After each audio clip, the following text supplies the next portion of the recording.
Bonjour et bienvenue à tous dans mon chaîne de YouTube. Dans cette vidéo, je vais parler en français. Avant de commencer officiellement, je veux te dire que je suis très heureux parce que je parle en français. Je crois que le français est la plus belle langue du monde. Et l'autre raison pour mon bonheur, c'est que j'ai mon propre chambre finalement. C'est une chose qui est très rare et qui est très difficile à voir dans la société pakistanaise. Dans cette vidéo, je vais te dire comment j'ai appris le français, quelle était mon méthode et comment j'ai appris le français et toutes les choses sur l'apprentissage. Mais avant de commencer, et je vais te dire que j'ai commencé à étudier le français il y a 3 mois et 2 jours précisément, dans le 10e de novembre. Et dans cette vidéo, je vais te dire chaque chose sur l'apprentissage, mais avant de te dire sur l'apprentissage de français, je veux te dire un peu sur moi, parce que je crois que c'est très important de dire sur moi, parce qu'il y a beaucoup de gens dans le Pakistan qui parlent français. Alors, je crois que je suis un peu plus important. C'est très important, c'est important pour moi de te dire un peu de moi. Comment tu as lu dans cette vidéo, je viens du Pakistan et maintenant j'ai 8-10 ans. Encore, je suis un élève dans l'école. J'étudie dans le cours 12e. La chose que j'aime le plus dans ma vie, c'est l'apprentissage et l'amélioration de mon personnalité. Jusqu'à maintenant, j'ai appris beaucoup de choses. J'ai appris plusieurs langues. Je peux parler chaque langue couramment. Et en plus, j'ai appris comment lancer le culture, j'ai appris chanteur, j'ai participé dans beaucoup de compétitions de debating et en plus, il y a beaucoup de choses que j'ai appris jusqu'à maintenant et je fais des exercices chaque jour pendant 2 heures. Il y a beaucoup que je fais dans ma vie et il y a beaucoup que je vais faire dans l'avenir. Maintenant, je vais te dire comment j'ai appris le français et quelle est ma méthode. Qu'est-ce que je vais faire si je devais apprendre le français de nouveau? Je crois que avant de te dire comment j'ai appris le français, je veux te dire que le français est mon 6e langue et par cette raison, c'était très facile. L'apprentissage du français était très rapide et très facile pour moi que les autres langues. Je crois que mon méthode de l'apprentissage est que je cherche les livres sur l'internet pour l'apprentissage de n'importe quoi langue que je veux apprendre. Dans cette vidéo, je ne vais pas te donner quelques nombres de quelques livres, mais je vais te dire qui est un bon livre et comment tu peux savoir qui est un bon livre. Laisse-moi te dire du qualité très important. La première est qu'un bon livre doit enseigner chaque concept de langue d'absolu commencement. Parce qu'il y a beaucoup de livres qui ont besoin que la personne qui veut apprendre doit savoir quelques concepts avant de commencer à lire ce livre. Un bon livre doit enseigner d'absolu commencement. La deuxième qualité plus importante pour l'apprentissage et pour un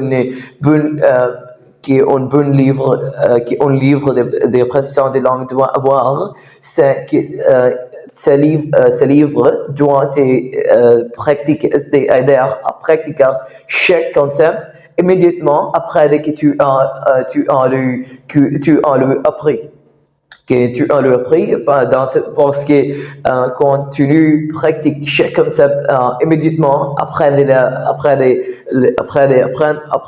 d'apprendre ça, tu ne pourrais rappeler ça pendant très longtemps et tu vas l'oublier très rapidement.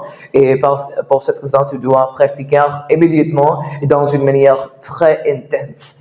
Parce que c'est très important à pratiquer chaque concept immédiatement après que tu as appris.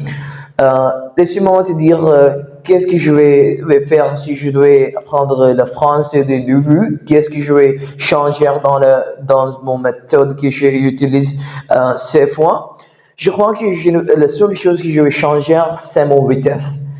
je dois changer quelque chose d'autre parce que quand j'ai dit que je vais apprendre le français, c'était le 12e de novembre, la dernière année. Il y a 3 mois depuis que j'ai apprendre le français. Et la seule chose que j'ai fait, la première chose que j'ai fait, c'est que j'ai lu un livre complètement. Je ne fais pas quelque chose d'autre. Complètement, j'ai me concentrer sur le livre totalement. Une fois quand j'ai terminé ce livre, je commence à parler avec moi seulement. Je veux te dire une chose entre il n'y a pas personne autour de moi qui parle les langues que je peux parler. Je pratique seulement avec moi. Il n'y a personne.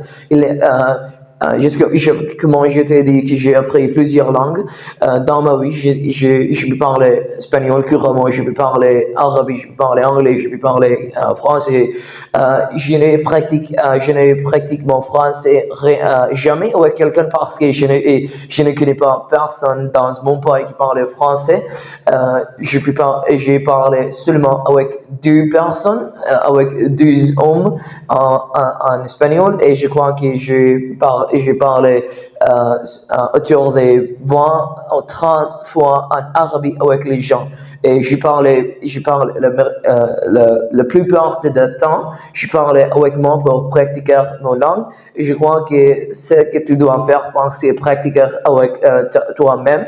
C'est plus facile et c'est une plus bonne chose et dans cette manière tu profiteras plus que quand tu parles avec quelqu'un. Alors, qu'est-ce que je vais faire?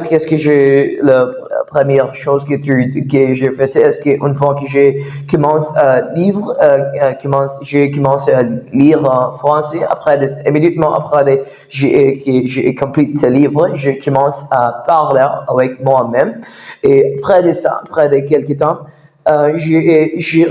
c'est une chose que je crois que c'est une chose qui est dans mon esprit, qu'une fois quand je commence à apprendre quelque chose, jusqu'à que je ne maîtrise cette chose, je ne peux me sentir heureux.